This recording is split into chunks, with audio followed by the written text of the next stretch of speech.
प्रेमचंद के बाद हिंदी कहानी साहित्य में, कथा साहित्य में जिन कहानीकारों ने अपना स्थान बनाया, उसमें अज्ञे का नाम प्रमुख है। और आज के इस वीडियो में हम अज्ञे की ही कहानी रोज, जो कि पहले गैंग्रीन शीर्षक से प्रकाशित हुई थी, का सारांश देखने जा रहे हैं। यहाँ हम इसका सारांश देखेंगे, इसको समझने की कोशिश करेंगे और इसके प्रमुख पात्रों को देखेंगे। चलिए बढ़ते हैं और कहानी को समझते हैं। रोज कहानी, जो कि अज्ञे के साहित्य संग्रह विपथिका में गैंग्रीन शीर्षक से प्रकाशित हुई थी। यहाँ हम इस कहानी का सारांश देखेंगे, लेकिन सारांश देखने से पहले ज़रूरी है कि इसके पात्रों को समझ लिया जाए। तो इसमें जो प्रमुख पात्र के तौर पर उपस्थित होते हैं, उसमें मालती और कथाकार महेश्वर और टीटी हैं, जिनके माध्यम से ये पूरी कहानी चलती है। कथाकार यानी कि लेखक स्वयं हो सकता है, जो पूरी कथा कहता है, जो अतिथि बनकर मालती के घर पे जाता है। ठीक है। मालती कौन है? मालती कथाकार की दूर की रिश्ते की बहन है और उसी के साथ लेखक बचपन से खेलता हुआ आया है, अर्थात उसकी बचपन की मित्र भी है। लेखक मालती का परिचय बताते हुए कहानी में कहते भी हैं कि हमारा संबंध भाई बहन का कम, सख्य भाव का अधिक है। मालती एक विवाहित स्त्री है और उसी को प्रमुख पात्र बनाकर समूची स्त्री जात की निराशा और उसकी कृत्रिमता का वर्णन लेखक ने किया है कि किस प्रकार जो स्त्री जाति है वो एक तरीके से कृत्रिमता में बढ़ती चली जा रही है और किस तरीके से उसके जीवन में उदासीनता आती जा रही है। उसका वर्णन यहाँ पर मालती को ही प्रमुख पात्र बनाकर उसी के माध्यम से किया गया है। महेश्वर अगले पात्र हैं। महेश्वर कौन है? जो कि एक डॉक्टर हैं और मालती के पति हैं। पहाड़ी गांव की एक सरकारी डिस्पेंसरी में डॉक्टर है। और टीटी, जो कि मालती और महेश्वर का छोटा सा बच्चा है।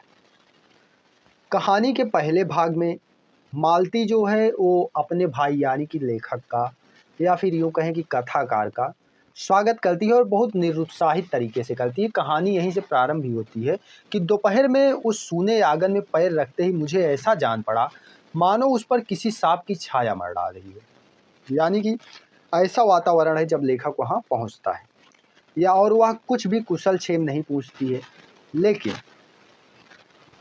दरवाज़ा खोलकर आगे बढ़ जाती है और लेखक भी उसके पीछे पीछे, कथाकार भी उसके पीछे पीछे हो लेता है और वह अनुभव करता है किस प्रकार एक बातूनी लड़की, जो विवाह से पहले इतनी बातूनी हुआ करती थी, किस प्रकार शांत हो गई है।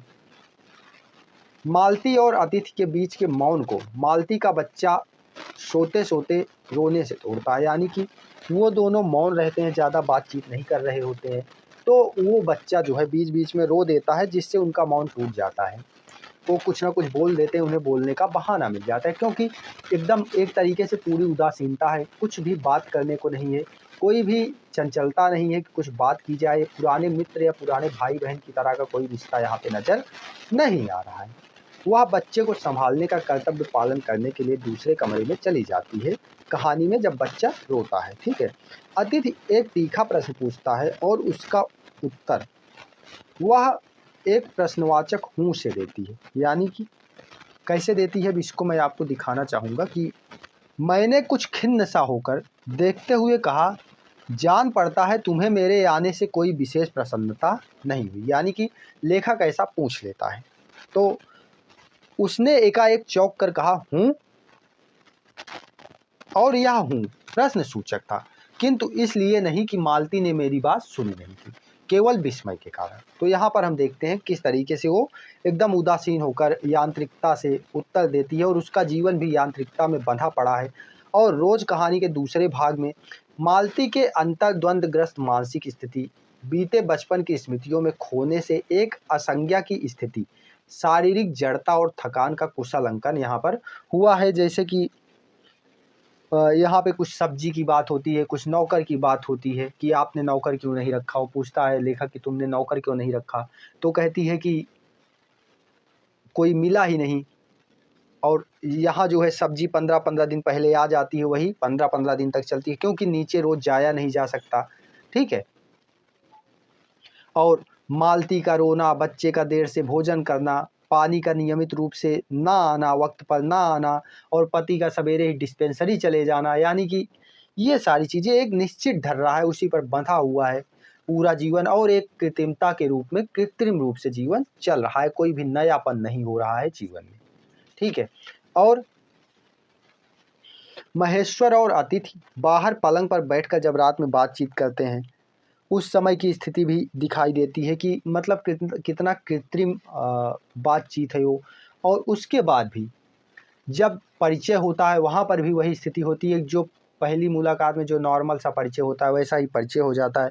पूरी कहानी आप पढ़ना चाहें तो लिंक मैं डिस्क्रिप्शन में दे दूंगा, वहाँ से जाकर आप कहानी सुन लीजिएगा।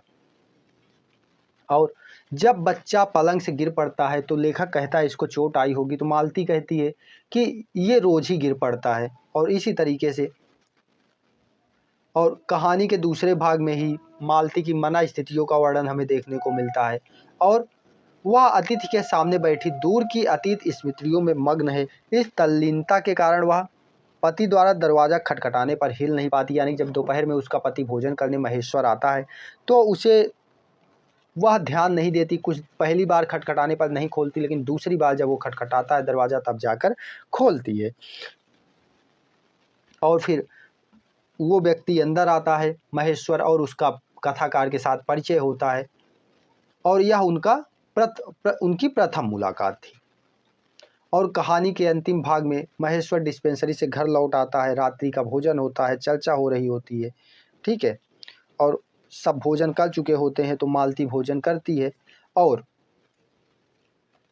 मालती की जिजीविषा के लक्षण कहानी में यदा कदा प्रकट होते हैं। जैसे कि वह जब जो आम लाया रहता है महेश्वर, उसको जब वो धुलने जाती है, जिस पेपर में लपेटा रहता है उस पेपर को पढ़ती है, तो यहाँ थोड़ा बहुत जिजीविषा हमें दिखाई देती है।